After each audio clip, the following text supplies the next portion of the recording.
Hey everybody, this is Star Shower here, and this is Anime Expo 2024.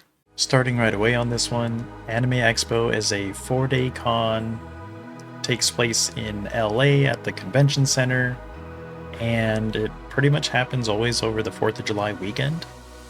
So it starts on Thursday and goes through Sunday. You might feel like it might drag on, or you're gonna have really low energy if you're used to just 3-day cons or weekend cons. It starts on Thursday, so maybe your day zero rituals, if you like doing day zero rituals with your friends or anything else, you're starting on Wednesday, so that kind of feels a little weird because it's in the middle of the week instead of just on Thursday, a little closer to a con day weekend, you know? A little bit about Anime Expo. It started in 1992 as just a small hotel con, pretty much like any convention that starts out. Hotel seems to kind of be that starter venue. As for attendance for this con, the numbers I were able to find weren't really concrete. There is one number that's 400,000, but that's called the turnstile number. And from my understanding, that means if someone has a badge and they go to the con in all 4 days, they are counted 4 times. And realistically, the amount of unique visitors is probably closer to 100,000. Again, that's only from what I've seen and have been able to research online really quick. And this is the first con that I went to like this, as far as, you know, it was the first large-scale con that I went to. It was the furthest away from home con that I've gone to, and I want to do more of those since this one was a good experience for me and it went pretty well. And just kind of see more con culture around the different areas, you know, in the US or Canada type of thing.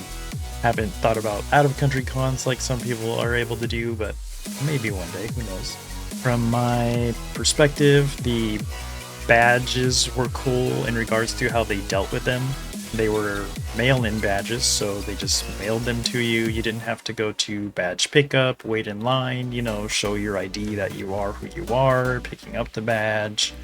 So if you've been to any kind of other convention that does that kind of system, you've gone through all the inconveniences of, you know, waiting in that kind of scenario. Not that it's a bad system, you know, when you go to a smaller or local con, it's kind of a ritual, right? Let's go to badge pickup together and all that stuff, and it's pretty much a chill time, regardless of what kind of system they got. The badges themselves were kind of RFID. You could badge in and kind of badge out of the venue. I'm not sure if that just helps keep track of numbers or keep track of someone going in and out. I haven't done much research on that, to be honest, but that's kind of cool that they do that.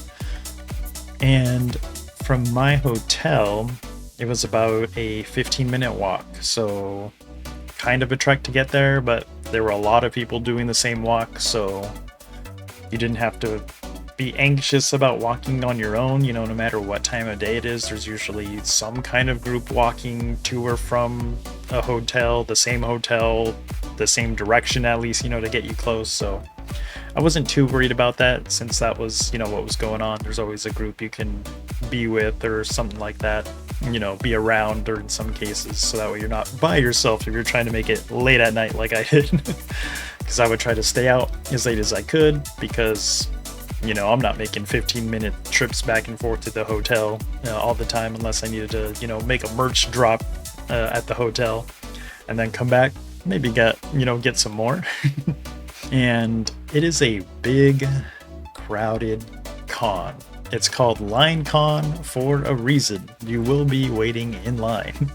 You might not be able to get all the free swag bags that some of the booths and vendors hand out because people are crazy for them. I mean, who doesn't want a free swag bag or whatever type of free merch they're handing out, right? Going back to the lines, I probably waited outside twice, about 1 to 1.5 hours in, you know, 110 plus degree heat, melting to just see the panel and get into the panel that I wanted to see. But, you know, it was great. Still survived the heat. Going back to the swag bags, the big one was the Star Rail Firefly bag this year for 2024. You know, you go through the whole thing like, man, You see them on eBay like the day of, when they're first giving them away, for, you know, anywhere from $20 to $100 or more. And even if you look now in recent times, there are still some for sale on eBay in some posts ranging from $20 to $60. You might see some really high priced ones still, but you'll still see them for sale on eBay. You know, I tried to get one, but you'll see the whole stampede of people just waiting in line and just rushing to get one of those bags. As for the food offerings here, they were pretty cool.